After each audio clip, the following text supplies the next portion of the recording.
भारत के सभी राज्यों की खबर SNS न्यूज चैनल पर, खबर जो आपको रखे सबसे आगे। नमस्कार, मैं विशाल पटेल, SNS टीवी में एक बार फिर से आपका स्वागत है। आइए रुक करते हैं कुछ खास खबरों की ओर और दिखाते हैं SNS टीवी की यह खास रिपोर्ट। आपसे बहुत उम्मीद है और मैं आपके बारे में सुना भी हूँ। मैं 30 साल सर्विस दिया हूँ मीडिया में। कोई नेता अधिकारी से मैंने एक चाय नहीं पिया, न लिफाफा और बिरयानी खाया, लेकिन 2 पुलिस वाला, भंडारकर, PI रैंक और एक राजनेता मिलकर के मेरे बेटा का नाम लाया। मुझे आपकी सरकार से इंसाफ चाहिए। और वरना मैं आपको एक बात बता दूं, 18 तारीख को पूरे परिवार हम लोग आत्महत्या करेंगे। क्यों? कि पत्रकारिता एक सच्चाई होता है और सच्चाई लगाना अगर गुनाह है तो मैं लगाते रहूंगा। मुझे इंसाफ चाहिए आपसे। सच्चाई के साथ में है। इसके पहले भी आपको कहा मैंने कि आपको न्याय दिया जाएगा, लेकिन हम खुद नहीं तय कर सकते कि कौन गुनाहगार है कौन नहीं है। इसका तपास पुलिस अधिकारी करेंगे। लेकिन आपके सामने ही बोला है कि ये नागपुर का विषय। सर, नागपुर के विषय नहीं है सर, वो पुलिस वाला यहाँ का है जो क्रिमिनल है, जिसके ऊपर 3 गुना लगा हुआ भंडारा थाने में। आपके सामने मैंने SP साहब को बोला हुआ है, उनकी चौकसी करके मुझे बताया।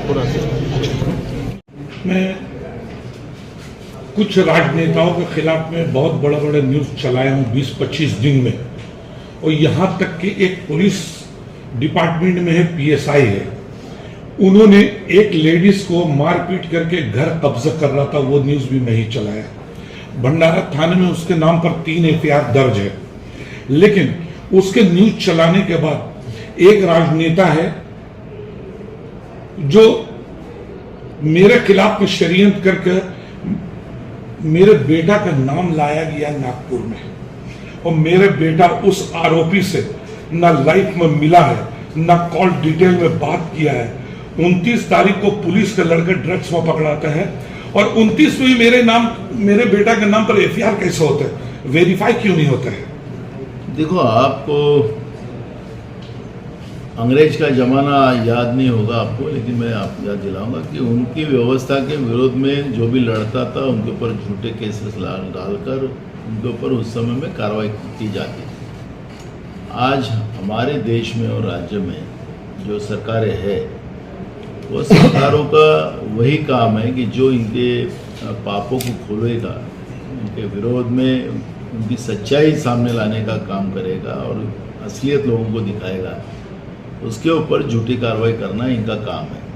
कभी ED लगाएंगे, कभी CBI लगाएंगे, कभी इनकम टैक्स की दाढ़ गिराएंगे, फिर वो अगर उसमें नहीं बैठता तो उसके ऊपर झूठे आरोप लगाकर उस तरह से उनको फंसाने का काम किया जाता है। ये तो महाराष्ट्र में नहीं, पूरे देश में BJP के राज में अब शुरू हो गया। वो हिंदू हो या मुसलमान हो, उनको उसमें भी कोई लेना देना नहीं, सिर्फ उनको अंधभक्त चाहिए। हम जो पाप कर रहे हैं, देश बेच रहे हैं, हमको बेचने दो, तुम बोलोगे तो हम तुम्हारे को सत्ता के आधार पर कार्रवाई करेंगे। ये मानसिकता आज के सत्ताधीशों की है। प्रशासन पूरे उनका गुलाम बन चुका है। वो पब्लिक का नहीं गुलाम, वो पब्लिक का नौकर नहीं, वो इनके सत्ता में बैठे लोगों का गुलाम है, और इसलिए झूठी कार्रवाई वो लोग करने वाले हैं, करते हैं। और उसमें आप खुद, आपका बेटा, उसको आपने कहा कि उस तरह से फंसाया गया है। हम आपके साथ हैं।